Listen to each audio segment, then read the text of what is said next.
Following another day of deadly violence across the country, the UN High Commissioner for Human Rights, Michelle Bachelet, said security forces in Myanmar must halt their vicious crackdown on peaceful protesters. Myanmar's military must stop murdering and jailing protesters.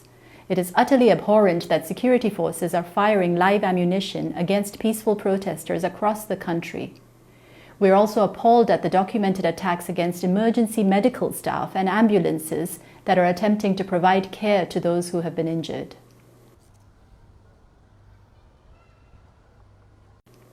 The UN Human Rights Office has corroborated information that at least 54 people have been killed by police and military officers since the 1st of February coup. The actual death toll, however, could be much higher, as these are the figures the office has been able to verify.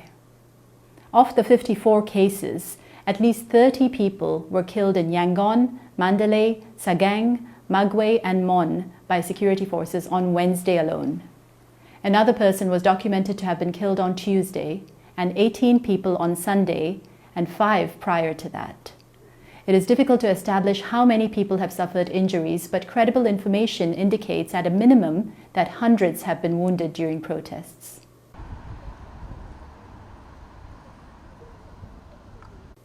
Since the 1st of February, over 1,700 people have been arbitrarily detained and arrested. However, the actual number of those detained is also likely to be much higher.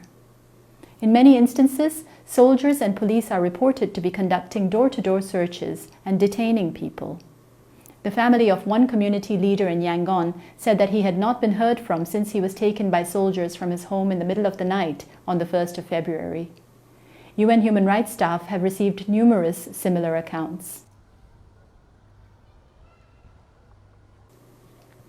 The High Commissioner also expressed concern at the targeting of journalists. At least 29 journalists have reportedly been arrested in recent days, at least 8 of whom have been charged with crimes including incitement to opposition or hatred of the government or attending an unlawful assembly.